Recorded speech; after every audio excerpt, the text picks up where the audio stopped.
한번 마칠 때 한번 물어보겠습니다. 첫째는 가정교회가 가져야 될 첫 번째 사명은 가족이 돼야 되는 가족 공동체. 가정교회가, 우리 교회는 가정교회라고 하잖아요. 가정은 가족이 돼야 돼요.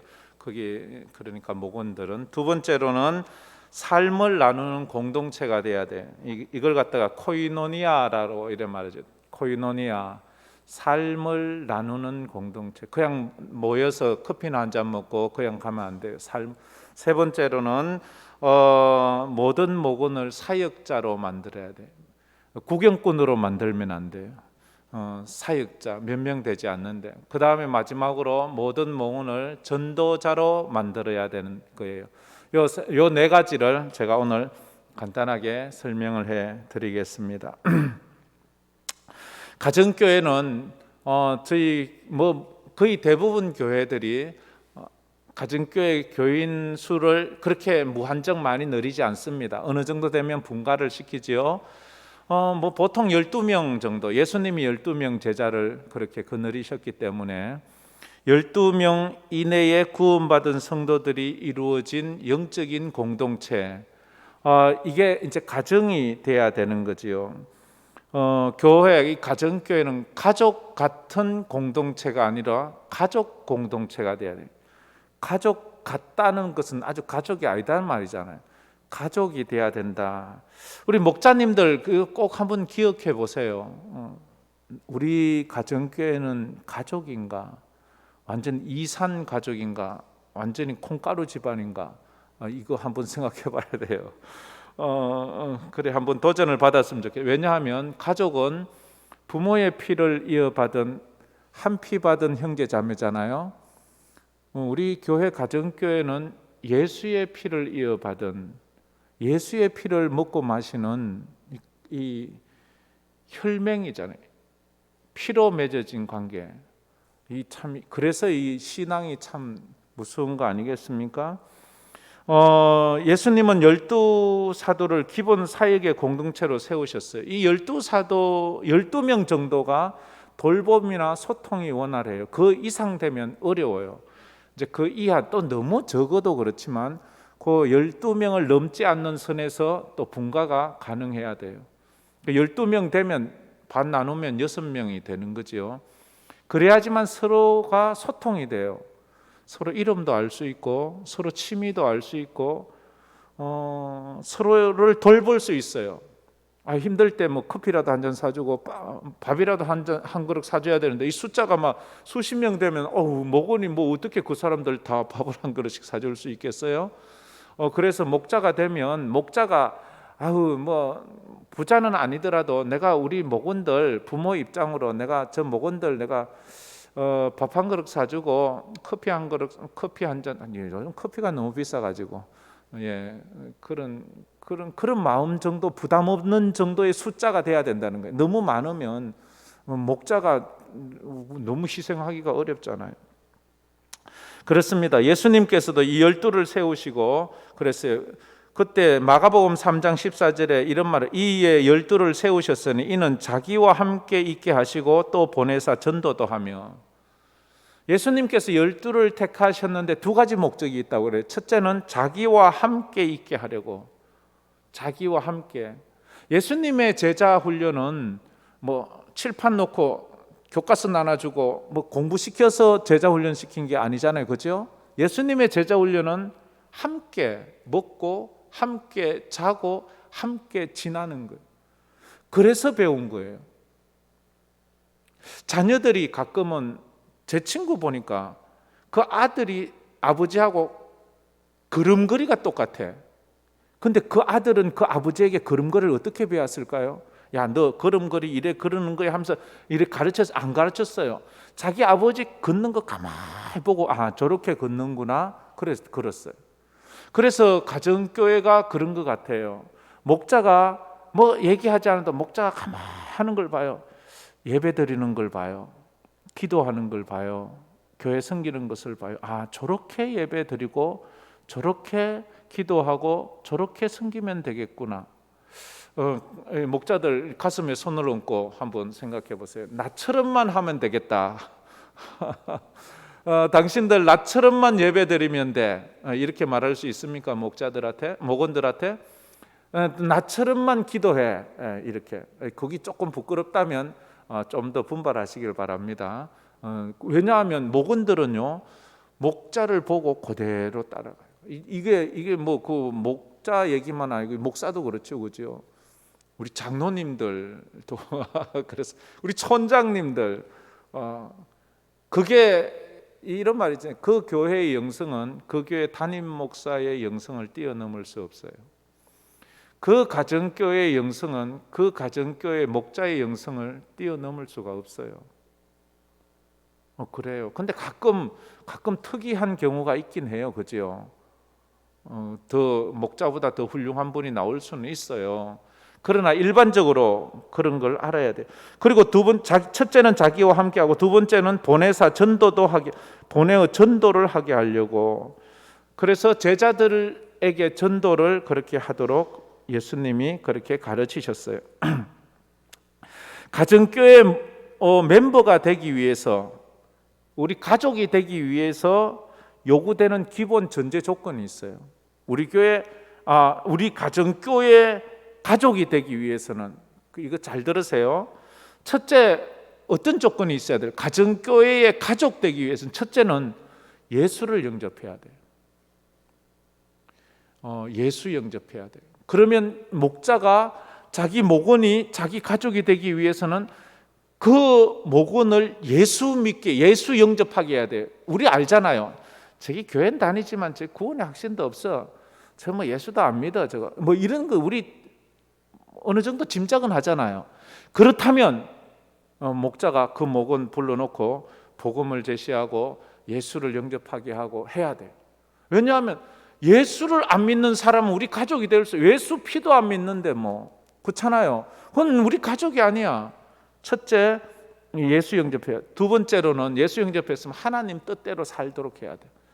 하나님 뜻대로 안 살면 그 가족 아니야. 하나님 뜻대로 살아야지. 세 번째로 교회에 소속이 돼야 돼요. 어떤 사람은요, 등록은 했는데 전혀 우리 교회와 관계없이 교회하고 자기 교회에 소속감이 없어요. 그래서 가정교회 멤버가 되자면 이 세 가지 정도는 예수를 영접해야 되고, 하나님 뜻대로 살려고 해야 되고, 우리가 속한 전체 황금교회에 소속이 돼 있어야 된다는 거예요. 그래서 에베소서 2장 9절에 이렇게 말했습니다. 에베소서 2장 9절 우리 한번 다 같이 읽었으면 좋겠습니다. 다 같이 읽겠습니다. 그러므로 이제부터 너희는 외인도 아니요 나그네도 아니요 오직 성도들과 동일한 시민이요 하나님의 권속이라. 하나님의 권속이라는 말은 하나님의 패밀리, 하나님의 가족이라는 그런 뜻입니다. 이제는 우리가 하나님 안에서 가족이에요. 그래서 우리 충성마을 모든 가정교회는 이런 건강한 가족교회가 가정교회 또 가족 공동체가 되기를 간절히 바랍니다. 사실 그렇죠. 현대인들에게 가장 아픈 아킬레스건 같은 게 뭐예요? 가정이 참 아프다는 거예요. 참 행복하고 건강하고 이런 가족보다는 아픈 가족이 점점 많아지고 있어요. 그게 참 이게 참 안타까움이 아니겠습니까? 그죠? 그래서 사람들은 행복한 가정, 건강한 가정, 그런 공동체를 사모해요. 교회에 와서 자기 집에서 있는 그런 불화와 갈등이 있는 모습을 보기를 원하지 않아요. 교회에 와서는 정말로 자기가 꿈꾸는 그런 가정 공동체를 원해요. 그래서 이 목자가 또 우리 성도들이 자기를 참 이렇게 잘 받아들이는 것을 보면 사람들이 거기에서 녹아지는 거지요. 소통이 되고 돌봄이 되는 거예요. 대부분 가정의 문제가 뭐예요? 소통이 안 되는 거잖아요. 그 다음에 돌봄이 없잖아요. 서로에게 무관심하잖아요. 그래서 이런 소통과 돌봄이 있어야 돼요.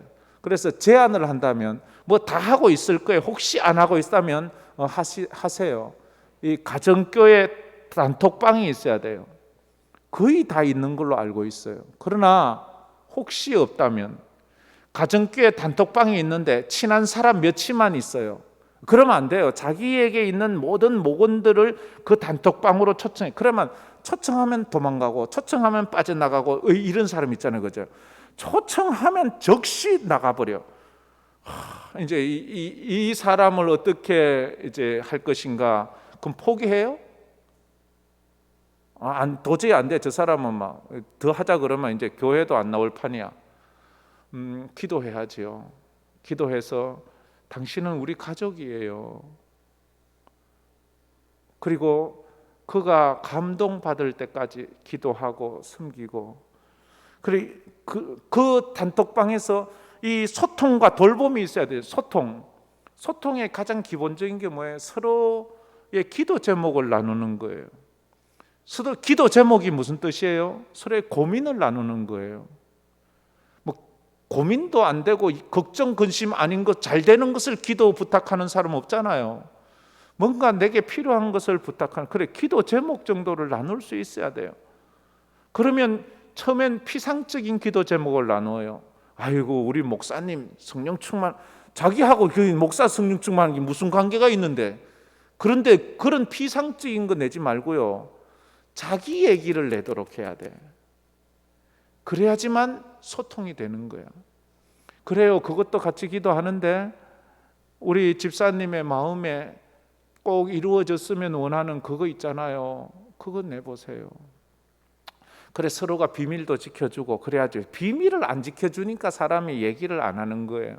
근데 그게 내가 신뢰가 되면 어느 순간에 내 속에 있는 게 나오기 시작해요. 그러면 기다려야 되죠. 아직도 내가 믿음직하지 못한 모양이구나.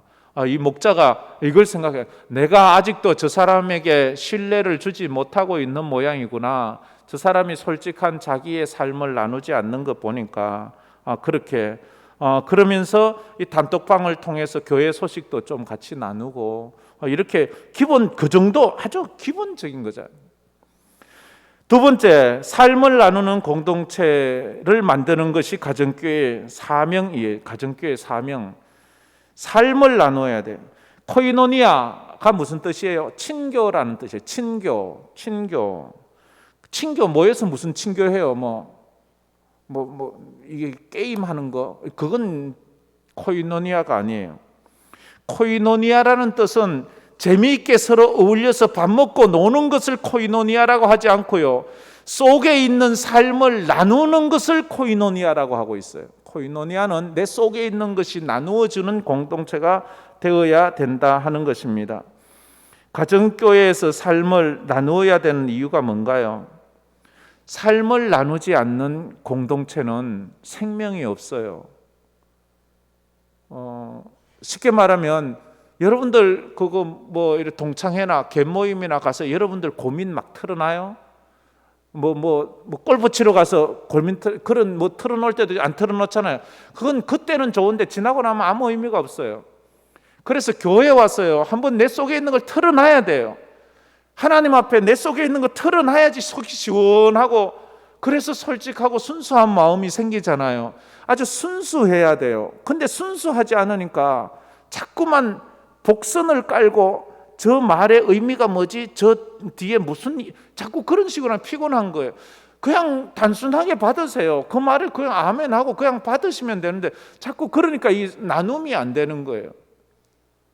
이 새가족들, 오늘도 온 새가족들 보고 얼마 전에 온 새가족들도 보면요, 이 코로나 때 오신 새가족들 보면 얼마나 마음이 그래도 순수해서 왔는지. 새가족들은 오면 설교 들으면서 다 울었대요. 근데 우리 기존 성도들은 맹성맹성해요. 별로 감동이 없는 모양이에요. 난 이상하지. 저 생전 우리 교회 처음 온 사람은 설교 듣고 저래 운다는데, 오늘도 우리 교회 생전 처음 나온 사람이 와서 방문해서 등록까지 하고 갔어요. 근데 그렇게 울었어요. 우리 목사님 설교가 그렇게 사람 울리나? 그런 거 없어요. 여러분 들었잖아요. 다 들어서 알잖아요. 그거 똑같은 건데. 근데 어떤 사람은 그래, 삶이 나누어질 때 그게 내 얘기로 들리는 거예요. 내 얘기로 들리면 나도 마음이 열리고 저도 마음이 열리는 거예요. 상대방이 얘기를 할 때 그걸 내 얘기로 듣고 서로 공감을 해주세요. 상대방은 죽겠다고 얘기를 하는데 듣는 사람은 귓등으로도 듣지 않아요. 그냥 뭐 살다 보면 그런 거야. 뭐 그래 다 지나고 나면 괜찮아. 이래 말하면요, 얘기하다가도 뚝 끊치고 얘기 안 해요. 사람이요, 솔직하게 얘기할 때 그 마음을, 사람이 소통을 하자면 상대방을 귀로 듣지 말고요, 마음으로 듣고 눈으로 듣고 상대방의 이야기를 잘 들어주세요. 그러면 저 사람이 지금 내가 요즘 밥맛이 없어, 내가 물을 마셔도 그게 참 소화가 잘 안 되네. 웃기네. 물을 마시는데 무슨 소화가 안 돼? 이렇게 말하면 안 돼요. 저분이 지금 많이 힘들구나. 그러면 물 먹어도 소화가 안 된다니 참 지금 많이 힘드네. 이 한마디만 해보세요. 그러면 그 사람은요, 조금 있다 펑펑 울면서 자기 얘기 다 해요. 자기 얘기 다 해요. 얼마나 마음이 힘들면 물을 마셔도 소화가 안 돼요. 그러면 조금 있으면 자기 인생 문제, 자기 자식 문제, 자기 또 뭐 직장 문제, 이런 거 뭐 내놓을 수 있잖아요. 삶을 나누는 공동체가 돼야 돼요. 그래서 에베소서 4장 13절에 이렇게 말합니다. 우리 에베소서 4장 13절 다 같이 한번 읽겠습니다. 우리가 다 하나님의 아들을 믿는 것과 아는 일에 하나 되어 온전한 사람을 이루어 그리스도의 장성한 분량이 충만한 데까지 이르리니. 우리가 이렇게 서로 나누는 이유가 저거예요. 함께 자라가고 함께 세워가기 위해서.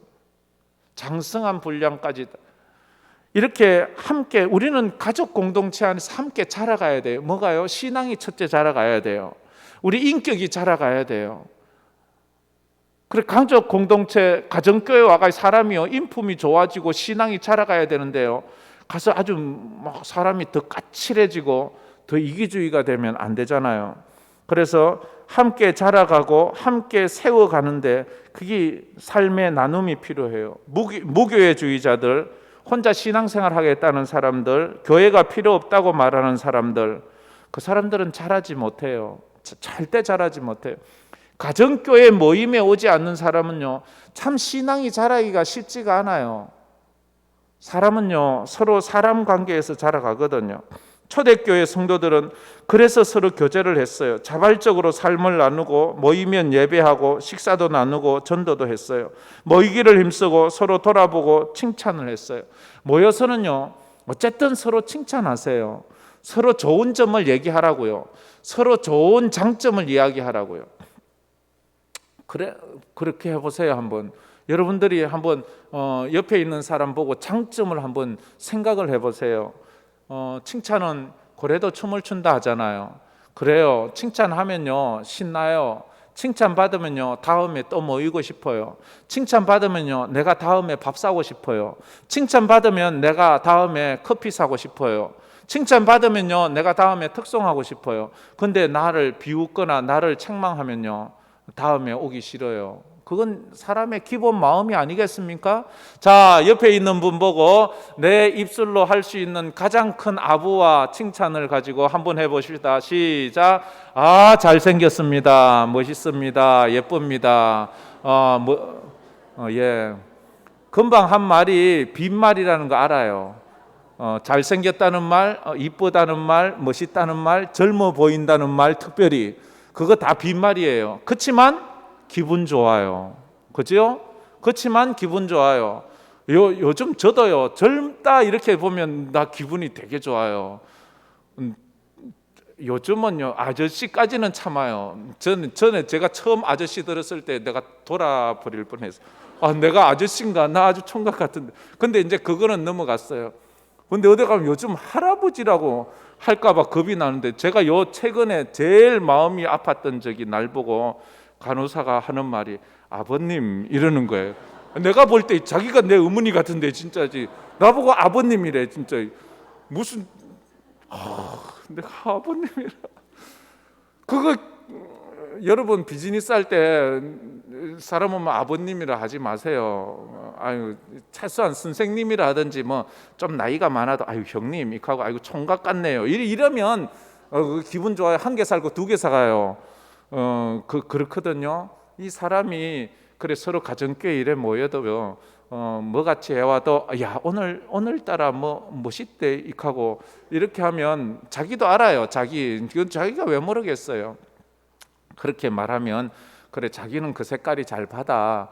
이렇게 한 번쯤 얘기해 주면 더 좋아요. 또 여자분들에게 기분 좋은 말, 날씬해졌는데 이러면요, 아이고 요즘 살쪄서 뭐 해먹는데 이러면서도 입은 막 이만큼 올라가가지고 좋아해요. 단 뭐 그건 그렇죠. 이 가정교회에서 그런 게 좀 있어야 된다 하는 것입니다. 그래서 가정교회에는 언제나 이런 걸 하지만 중심에 핵이 있어야 돼요. 우리가 도는 그 중심 핵은 예수님이에요. 예수님을 중심으로 돌아가야 돼. 두세 사람이 모인 곳에 내가 있다고 했잖아요. 그래서 우리 공동체는 그냥 우리 인간적인 공동체, 뭐 동창회 모임, 뭐 개모임이 아니고 예수 모임이거든요. 예수 모임 중에서 황금교회 모임이에요. 그래서 여러분 가정교회 모임은요, 여러분 개인의 모임이 아니라 우리 교회의 지교회예요. 지교회. 우리 황금교회 이름으로 모인 거예요. 그러니까 어디 가서든지 황금교회 이름에 누가 되는 그런 모습을 보여서는 안 돼요. 요즘은 뭐 거의 없지만 전에 딴 교회 보면 잘 나가다가 처음에 예배도 드리고 기도도 하고 찬송도 하고 잘 해놓고는 뒤에 가서는 좀 지역 얘기해서 그렇지만 어느 포로 빠져가지고는 뭐 한잔 할까 뭐 이러면 안 돼요. 그거는 황금교회 이름으로 하는 건 그러면 안 돼요. 절대 그런 건 있어서는 안 돼요.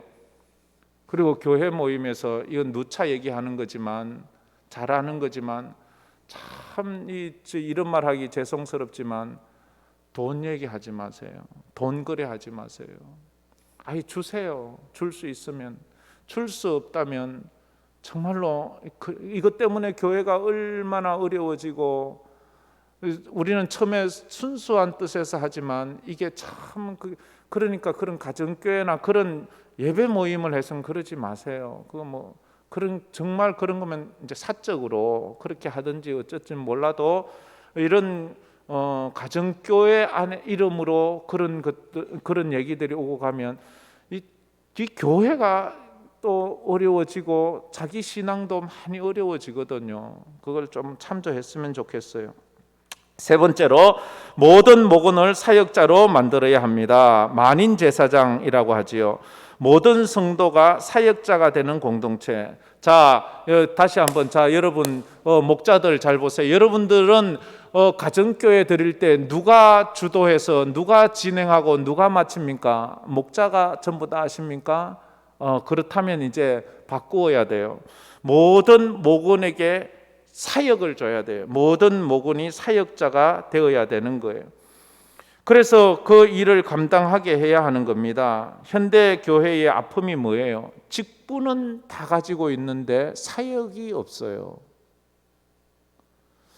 직분은 있는데 사역이 없어요. 집사예요. 근데 사역이 없어요. 권사예요. 근데 사역이 없어요. 안수 집사예요. 근데 사역이 없어요. 그러면 안 돼요. 내가 이 교회에서 맡은 일이 뭔지가 분명해야 돼요. 그래야지만 그 일이 돌아가거든요. 근데 내가 없어도 되니까 나는 뭐 처음부터 나는 그냥 이름만 걸쳐놨지 안 하니까, 그러니까 이게 제대로 안 돌아가는 거예요. 그러면 안 돼요. 그러면 안 돼요. 사역자가 돼야지 구경꾼이 돼서는 안 돼요. 목은 가정교회 모여서도 모든 목원이 사역이 있어야지. 아무것도 사역이 없으면 찬양부장, 중보기도부장, 뭐 연락부장, 뭐 간식부장 뭐 붙이면 되잖아요. 붙이면 정 없으면 신발 정리하는 부장, 이런 것도 좀 괜찮아요. 그거 괜찮잖아요. 뭐 어쨌든 그런 거라도 하나 해서 자기가 그럼 딱 오늘 신발 누가 정리하는 거야? 왜 일어나서 이렇게 할 수 있잖아요. 그러면 그 사람이 그거 열심히 해요. 자기가 할 일이 있어야 된다고요. 자기가 교회 와서, 우리 교회에서 지금 사역 제일 성실하게 잘하는 부서가 뭔지 아세요? 주보 접는 사역. 이거 여러분 이게 아무나 접는 거 아니에요. 이거 아무나 여러분 접으려 그러면 이게 우리 교회 한 20년 이상은 다니고 시작해야 돼요. 이게 우리 연세 많으신 권사님들께서 와서 하시는 거거든요. 이거 넘보면 큰일 나요. 이거. 근데 이 사역이 얼마나 귀한지요. 목숨 걸고 해요. 우리 볼 때 에이 뭐 이거 뭐 아니요. 그분들에게는 이것이 정말 귀한 사역이에요. 제가 요즘 접는데 한번 안 가봐서 잘 모르겠는데 요즘 삐뚤 거 잘 없잖아요. 전에는요 좀 삐뚤었어요. 그래가지고 내가 좀 똑바로 하면 좋은데 했더니 어떻게 또 기가 밝아가지고 딱 하시더라고. 그래요. 이런 거 하나라도 하니까 교회 오시는 거예요. 얼마나 보람이 있어요. 얼마나 감사해요. 자, 우리가 누군지 모르지만 나는 대강 알지만 자, 감사합니다 얘기합시다. 감사합니다. 예, 얼마나 감사해요. 감사해요. 여러분들은 한 번도 안 접었잖아요. 그 감사한 거예요. 와서 이런데 좀 닦고 이런 것도 얼마나 귀한지 몰라요. 저도 늘 감사해요. 주보 받을 때마다 감사하잖아요. 내가 접자면 힘든데 이걸 일일이 접어 오셔가지고 접는 것도 기쁨으로 하시니까 얼마나 감사해요. 감사하지. 이런 감사가 어디 있어요? 그래요. 거기에 찬양 담당자도 세우고 이렇게 하면 돼. 어떤 사람은 사도로, 어떤 사람은 선지자로, 어떤 사람은 전도자로, 어떤 사람은 목사와 교사로 세우셨어요. 고린도전서 12장 8절부터 11절까지 이런 말씀이 있잖아요. 우리 한번 다 같이 읽어보겠습니다. 어떤 사람에게는 성령으로 말미암아 지혜의 말씀을, 어떤 사람에게는 같은 성령을 따라 지식의 말씀을, 다른 사람에게는 같은 성령으로 믿음을, 어떤 사람에게는 한 성령으로 병 고치는 은사를, 어떤 사람에게는 능력 행함을, 어떤 사람에게는 예언함을, 어떤 사람에게는 영들 분별함을, 다른 사람에게는 각종 방언 말함을, 어떤 사람에게는 방언들 통역함을 주시나니. 사람이 각각 그 은사가 있는 거예요. 은사 없는 사람 아무도 없어요. 사람이 안 시키니까 안 하지요. 우린 또 얘기해. 그럼 뭐 시켜서 하는, 지가 알아서 하면 되지. 아니요.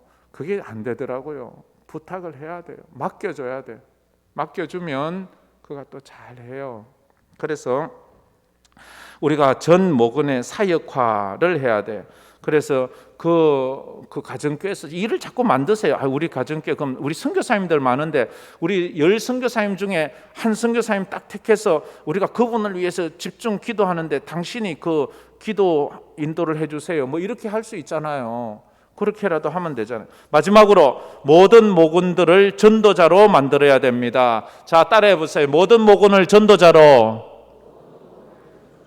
이게 아주 중요해요. 전도자는 누가 되나요?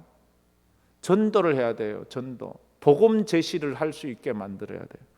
사역리 정도는 서로가 목자가 사가지고 사역리 정도 나눠주고 이걸로 하자. 아니면 뭐 전도 기본 툴을 가지고라도 해야 돼요. 우리는 단순히 먹고 즐기기 위해서 모이는 가정교회를 하는 것이 아닙니다. 그건 세상 사람들이 하는 그런 모임이에요. 우리는 예배 모여서 하나님의 일 하려고 모이는 공동체예요. 오늘 황금교회 왜 모였어요? 밥도 안 주는데. 예배 드리러 왔잖아요.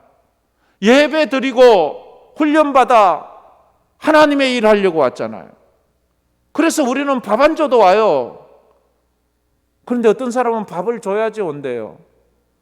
그러나 우리는 그런 공동체이기 때문에 최종적으로 전도, 영혼 구원하는 게 우리가 참 힘써요.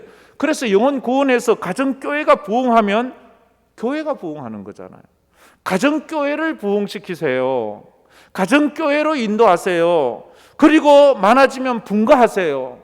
그리고 여러분이 또 목자를 또 양성해내세요. 그거예요. 마가복음 1장 38절에도 이르시되 우리가 다른 가까운 마을로 가자. 거기서도 전도하리니 내가 이를 위하여 왔노라. 예수님이 전도를 위해서 이 땅에 오셨대요.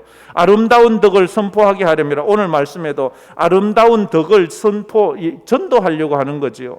바울이 디모데에게 한 마지막 말씀도 전도예요. 그러나 너는 모든 일에 신중하여 고난을 받으며 전도자의 일을 하며 내 직무를 다하라. 이렇게 전도의 일을 하라고 말했어요. 예수님도 제자들에게 마지막 남긴 유언이 뭐예요?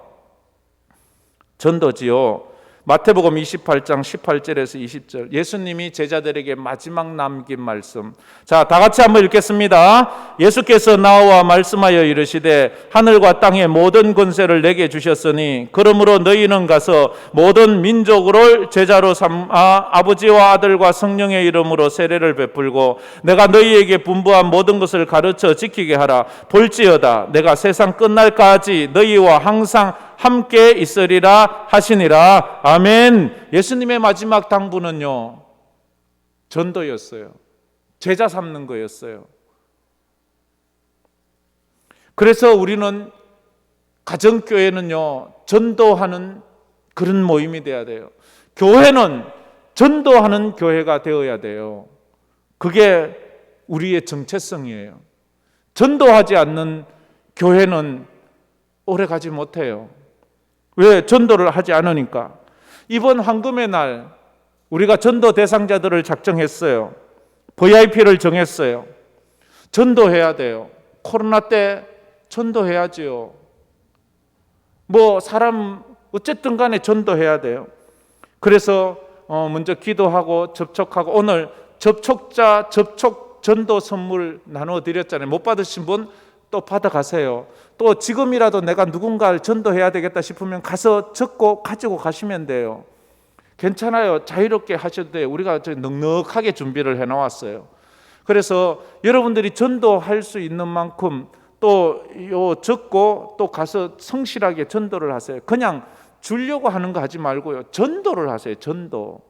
예수 믿으라. 예수를 왜 믿어야 되는지, 예수를 꼭 믿어야 되는 이유, 그런 것들을 설명해 주면서 그렇게 그냥 가서 이 교회에서 주는 거에 하나 받아, 이 정도 차원에서는 너무 성의 없는 선물이에요. 제대로 그렇게 했으면 좋겠어요. 아직도 작정을 하지 못했으면 지금이라도 믿지 않는 가족들, 믿지 않는 이웃들, 믿지 않는 친구들, 믿지 않는 직장인들, 그리고 그 외에 내가 아는 사람들, 이런 폭으로 우리가 한번 보세요. 상반기 때보다도 이 하반기 때 좀 강조를 안 해서 그런지 대상자 숫자가 조금 적어요. 그래서 어쨌든 여러분들이 많이 또 이래 참여해 주시면 감사드리겠습니다. 예, 오늘 제가 가정교회 4가지 사명에 대해서 말씀드렸어요. 자, 얼마나 잘 기억하셨는지 한번 봅시다. 우리가 첫째가 뭐였어요? 영적인 가족 공동체를 만들어야 돼요. 가족을 만들어야 돼요. 두 번째는 뭐예요? 삶을 나누는 공동체가 돼야 돼요. 삶을 나눠보세요. 세 번째는요, 사역자를 만들어야 돼요. 전 목원의 사역화, 이렇게 사역이 있어야 돼. 사역. 여러분 사역이 없으면, 교회 와서는 사역이 있어야 돼요. 없으시면 얘기하세요. 나도 뭐 좀 할 수 있게 해주세요. 시간이 많지 않지만 제가 그래도 교회 한 10분 20분 일찍 와서 뭔가 할게요. 이러면 뭔가 있겠지요. 그 서서 인사라도 하더라도, 뭔가 내가 그래도 이 교회 집사인데, 집사면은 뭔가 좀 그래도 뭔가 일을 하면 보람이 있을 것 같은데, 그런 거 한번 또 찾아보세요. 주일학교 돌아가면서 또 뭔가 섬길 일이 있고 있습니다. 그 다음에 마지막 4번째가 뭐예요? 모든 목원들을 전도자로 만들어야 되는 거예요. 자, 요 4가지를 여러분들이 목자라면 꼭 기억해 두세요. 우리 가정교회는 가족 같은 공동체인가? 우리 가정교회에서는 삶을 나누고 있는가? 우리 가정교회는 사역이 다 분담되어 있는가? 우리 가정교회는 모두 다 전도자가 되어 있는가? 이걸 잘 감당해서 우리 충성마을 모든 가정교회와 우리 교회 모든 가정교회가 이 사명을 감당하는 교회 되기를 주의 이름으로 축복합니다. 우리 이 찬양 한번 오랜만에 한번 불러봅시다.